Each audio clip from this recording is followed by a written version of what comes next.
You believe in one candidate, the other person believes in the other candidate, and they're fighting to get the position, and it's just a matter of who's going to be the smartest.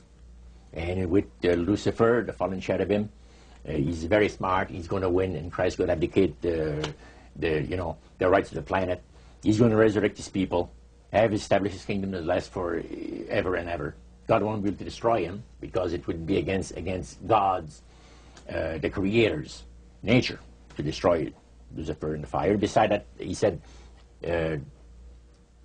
spirits now, even spirits, have the capacity now to outlive fire. He says, you don't believe it, go to India or some of those countries where they have firewalkers. And it's done by the power of demon spirits. These people are energized by demon spirits, so they can walk on those hot coals without burning themselves. And this is what the high priest said. And he says, if they want to use fire, they can use it. It's not going to burn anybody. So that's the way they believe. So this high priest was almost talking to your group in an evangelistic fervor. Oh yeah, because he figures that he's going to be one of the higher ups in the great kingdom. Okay. Now, of the group that was there that night, 60, 70 people, I think you've mentioned before. Yeah, it varied. How many of those were people who were hardcore members, and how many of them were new inductees? Well, we were the only two youngsters there, so to speak. You and your friend. And how old were you at that time, Roger? I was about 20. 20 years old. Mm-hmm. Yeah, 20 years Did you have a feeling of awe over the fact that you had been chosen? Yes, in a way. And then I got thinking about this. When am I going to have to pay the price? The cost. My parents had brought me up like this. If you get involved with evil, you're going to reap what you sowed. So you want to be upright in life. And if you associate with evildoers, they'll probably land you in jail or somewhere else that you wouldn't want to be.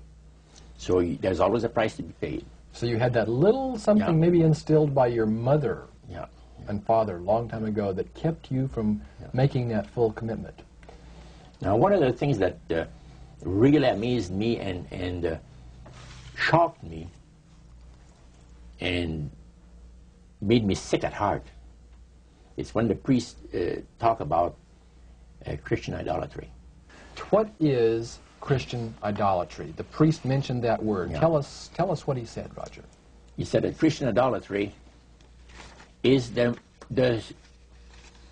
most grandiose or great deception that has ever been brought upon the human family, upon mankind.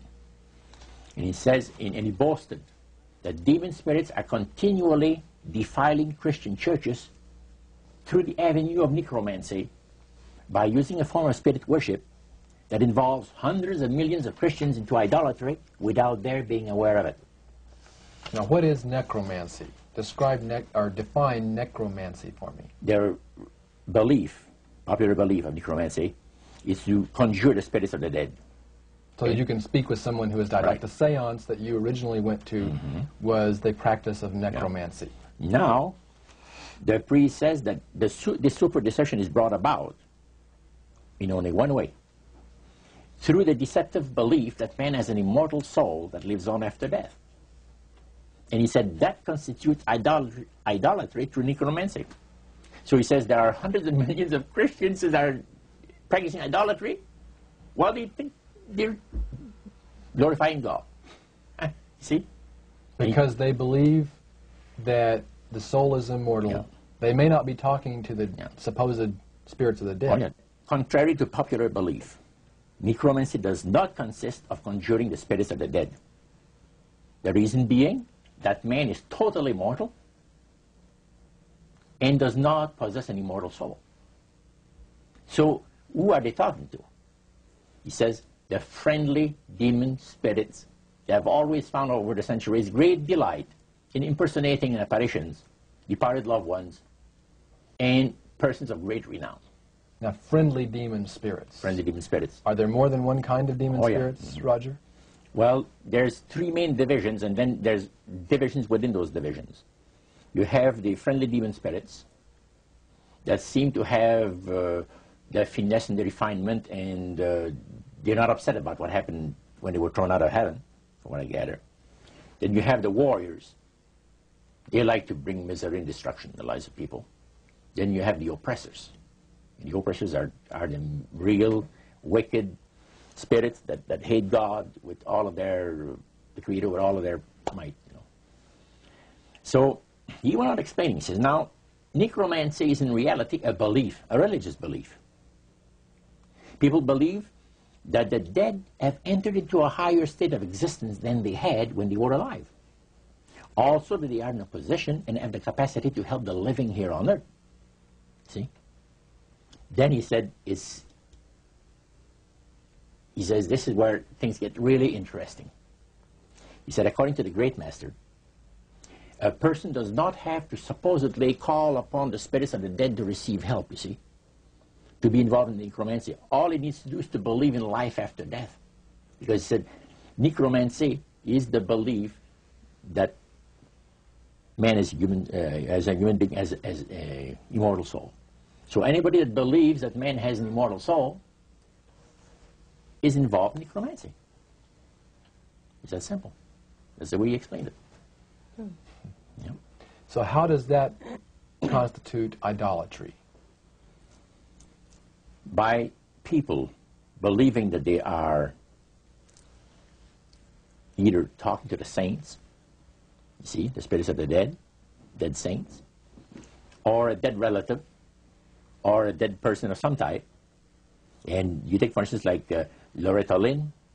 She says on national television, and I have the data on it, that I heard it myself.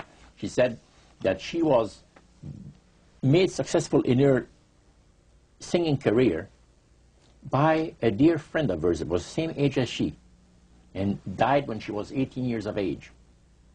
And Loretta was trying to get into the singing world, you know, but she says, I had no success at all. Until one night I was sitting in bed reading a book. And she says, who walks right through the wall but my friend, the spirit of my friend? And she says, Loretta, I'm going to make you a very famous person in singing Western country music, and I will be with you all the time. Trust me. And she says, she had a big concert once, and she was coming down with this bad cold. And she thought that her voice was going to give. She talked to her spirit and felt that she was going to be helped. And she got on the stage and she started to sing, and right in the middle of where she really needed the power, no power at all. And her spirit friend tapped her on the shoulder and started to sing for her. She said her voice went through me, the power. See? And you saw this in a television documentary? Yeah. Yeah. This was, I believe, 1976 it took place. Now, the priest explained that when people believe in this business, they are actually opening themselves to be completely deceived by demon spirits, because it gives the demon spirits an opportunity to impersonate the dead, see, and for people to believe their lies. And the priest says that thrills first of all, he says it brings the great master the respect and the reverence that is due to his great name. And it makes all the other spirits exceedingly happy, because they are the ones that have worked to lead people to believe in life after death. See? And they rejoice also. And that's the extent of what Christian idolatry is all about. Friendly spirits, just to digress for just a moment. You mentioned 3 different categories, and the friendly spirits are the ones that love to impersonate being a historian or something. We specialize in that. In your experiences in the praise services or in the worship room or the other places where you were, any of the places you were, did you ever witness an event where necromancy or even something that would be popularly called channeling today took place, where you actually heard the voice of someone in response to someone's questions? Yeah, a number of times, but there was one time in particular that fascinated me because it was unique in one way. The priest told us that there was a French historian that was affiliated with Montreal, University of Montreal, which is a French university, and the English university is McGill. So the University of Montreal is the French